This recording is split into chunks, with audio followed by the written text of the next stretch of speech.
معراج کے دولہ میرے نبی، معراج کے دولہ میرے نبی۔ اللہ کے محبوب علیہ السلام ایک دن مدینے سے گزر رہے تھے تو ایک شخص جس کا نام تھا سوا، تو وہ گھوڑا لیے جا رہا تھا، حضور کو پسند آ گیا، اس سے کہا کہ یہ بیچتے ہو؟ اس نے کہا بیچتا ہوں۔ کتنے کا؟ اتنے کا۔ کہا کہ رکو میں اس کی قیمت لے کے آیا اور تمہیں دیتا ہوں۔ کسی نے اس کو رکے ہوئے دیکھا تو پوچھا یہاں کیوں کھڑے ہو؟ اس نے کہا مسلمانوں کے نبی سے اس گھوڑے کا سودا ہو گیا ہے تو وہ قیمت لینے گئے ہیں۔ اس نے کہا مجھے زیادہ پیسوں سے دے دو۔ تو اس نے کہا میں تو یار سودا کر چکا ہوں۔ اس نے کہا کہ کوئی گواہ تھا؟ کہا نہیں۔ کہا مکر جانا۔ اس کو پیسوں کی لالچ آ گئی، اس نے کہا ٹھیک ہے حضور، اتنے میں قیمت لے کے پہنچ گئے۔ تو اس نے کہا میں نے تو آپ سے سودا کوئی نہیں کیا۔ حضور نے کہا ابھی تو سودا ہوا ہے۔ وہ کہنے لگا میں نے سودا کوئی نہیں کیا۔ لوگ بھی اکٹھے ہونے لگے، ہجوم بن گیا۔ اب حضور کہے میں نے گھوڑا خریدا ہے، وہ کہے میں نے بیچا نہیں۔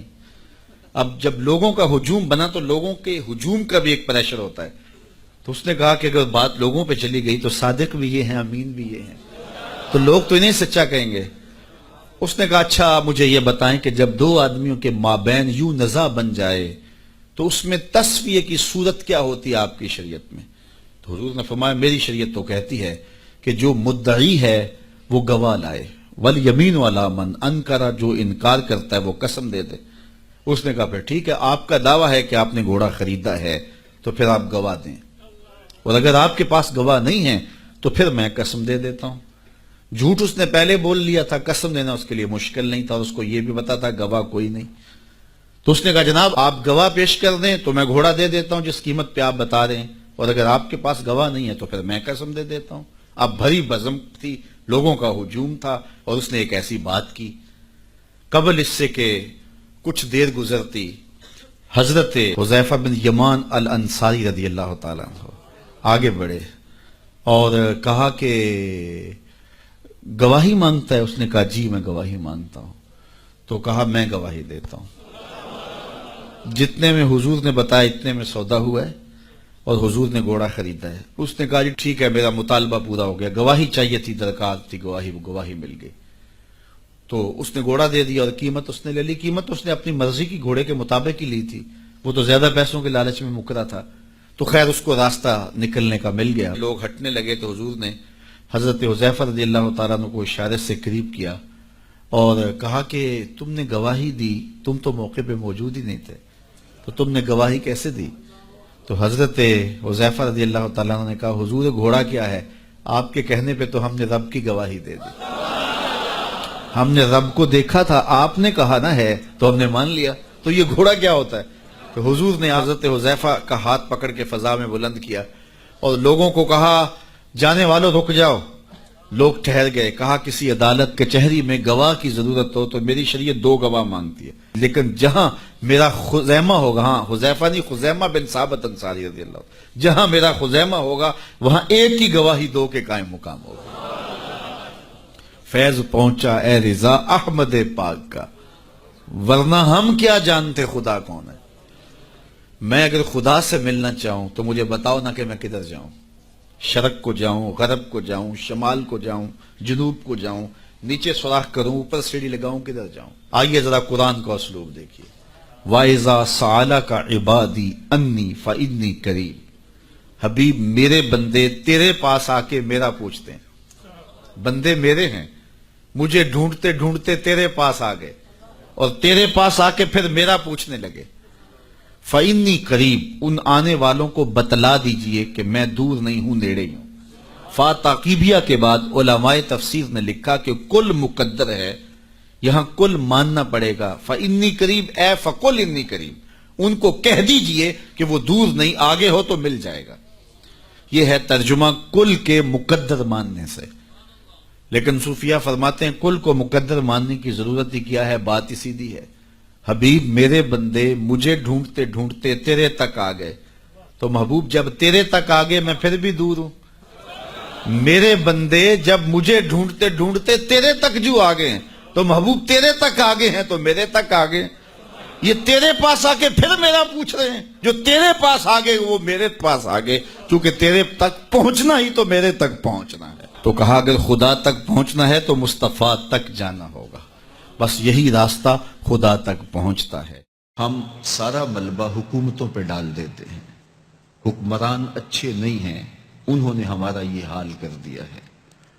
اگرچہ حکمرانوں کا بہت سارا دخل ہوتا ہے قوموں کو بگاڑنے میں اور قوموں کو سنوارنے میں، لیکن اچھے حکمران بھی تو اچھے اعمال کا نتیجہ ہوتے ہیں، اور برے حکمران بھی تو اعمال بد کا نتیجہ ہوتے ہیں.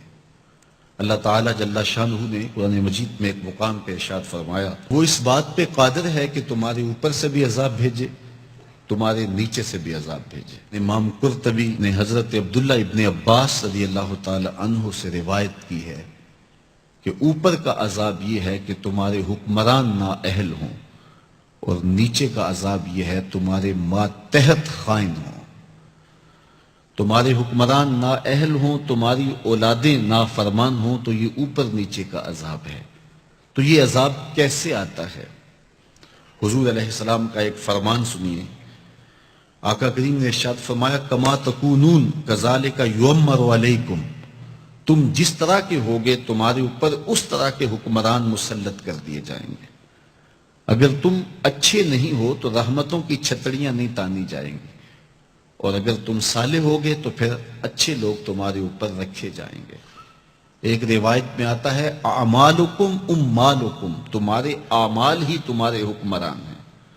حجاج بن یوسف سے کسی نے کہا کہ تو نے حضرت عمر کا دور خلافت دیکھا ہے، ان جیسا انداز حکمرانی کیوں اختیار نہیں کرتا؟ تو جو اس نے جواب دیا وہ دو لفظی ہے، ذرا سنیے اور اس فلسفے کو سمجھنے کی کوشش کیجیے. حجاج بن یوسف نے کہا، تواضعوا اتعمر لکم، تم ابو ذر غفاری بن جاؤ، میں عمر بن جاتا ہوں. جب رعایا ابو ذر غفاری جیسی ہو تو حکمران عمر جیسے ہوتے ہیں.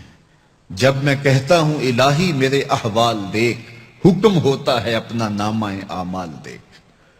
تو ہم اپنے احوال کو خود سنواریں اور اللہ سے مدد مانگیں، طلب کریں، اس کی رحمت مانگیں، اس کی توفیق مانگیں.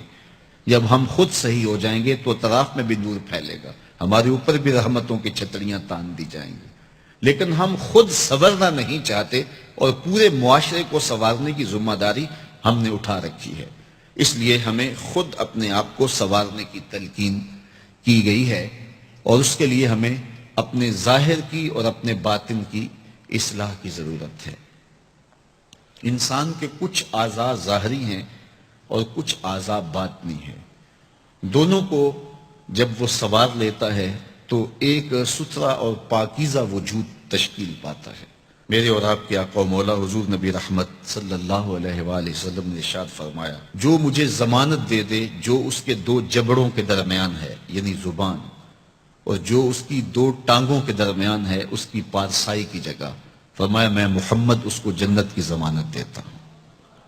انسان کے بہت سارے گناہ ان دو اعضاء کی وجہ سے ہیں. زبان غیبت بھی کرتی ہے، زبان جھوٹ بھی بولتی ہے، زبان گلہ اور شکوہ کا رنگ بھی اختیار کرتی ہے، الزام تراشی بھی کرتی ہے. تو بہت سارے جرائم زبان کے ہیں. اس لیے ہمیں زبان کی حفاظت کرنے کی تلقین کی گئی. میرے اور آپ کے آقا و مولا نے ارشاد فرمایا، من کانا یؤمن باللہ والیوم الآخر فلیقل خیرا او لیصمت. فرمایا جو اللہ اور پچھلے دن پر ایمان لاتا ہے اس کو چاہیے یا تو کلمہ خیر کہے یا پھر وہ خاموش رہے. تو زبان کو قابو میں رکھو.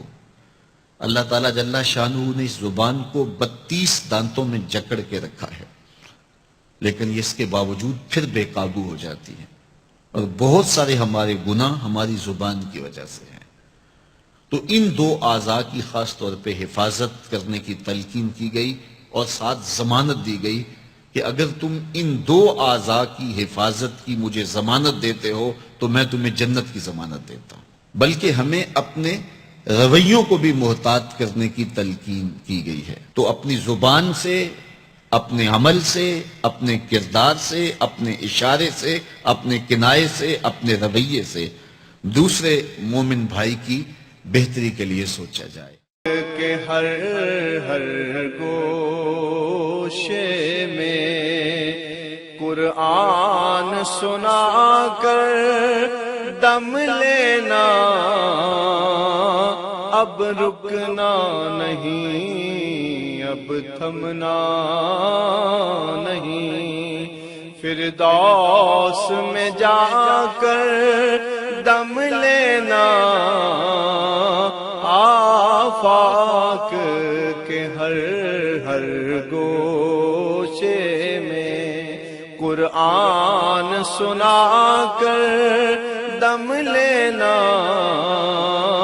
اب رکنا نہیں، اب تھمنا نہیں۔